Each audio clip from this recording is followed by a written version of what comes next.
feel like I was able to give the director, Neil Berger, insight, given that I know all the things. Yes, actually. Yeah. He, occasionally I would get an email from his assistant on set, like, can you talk to Neil in 10 minutes? And I would have to answer some question about whether it was really important that the cheese, it would be cheese or knife, or if it could be meat instead. So as you see that conflict appeared on screen.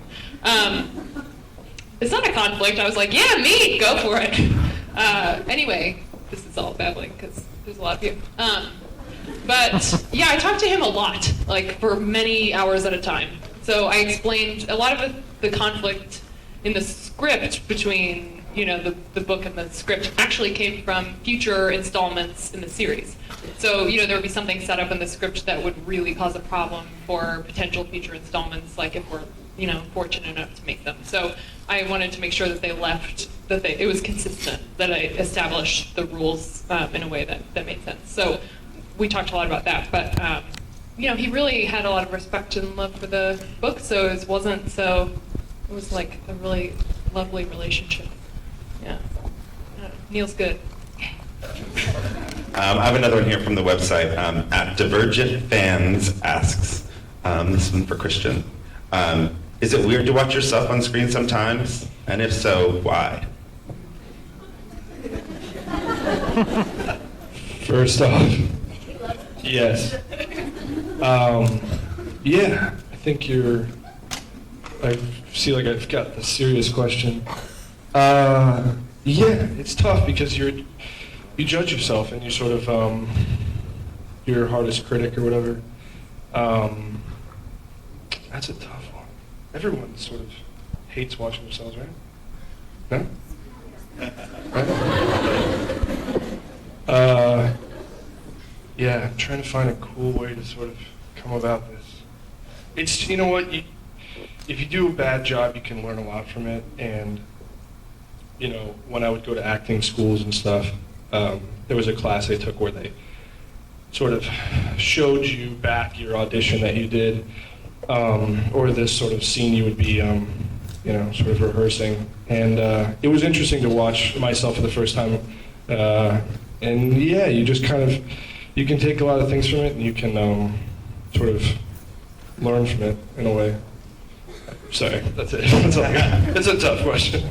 You in the front here.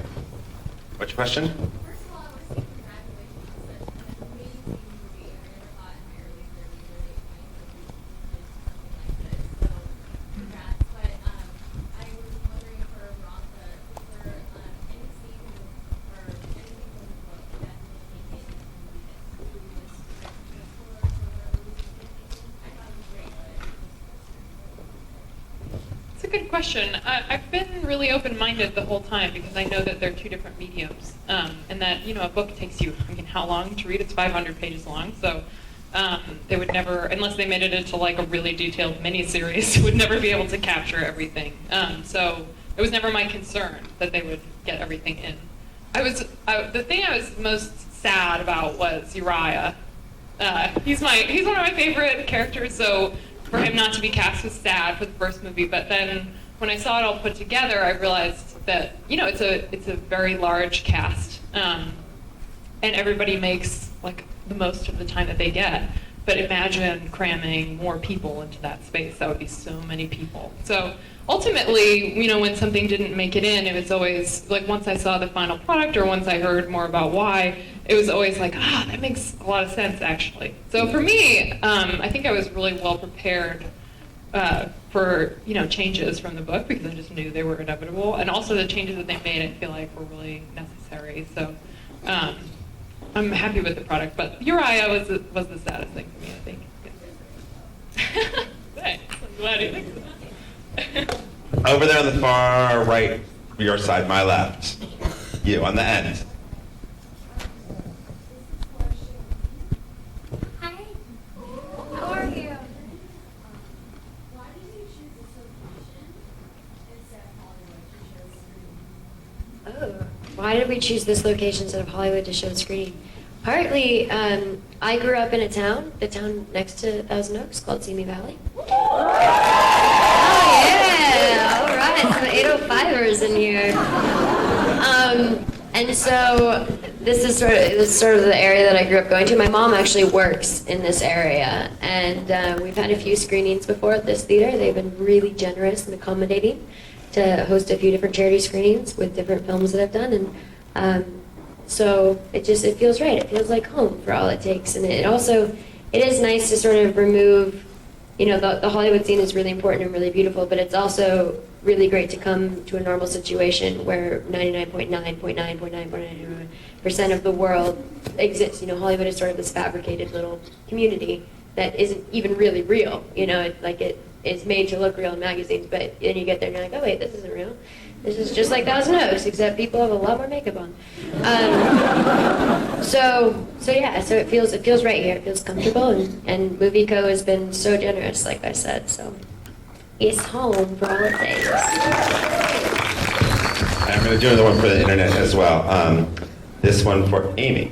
At Was I Loose Githo asks, if you could have any superpower for the day, what would it be?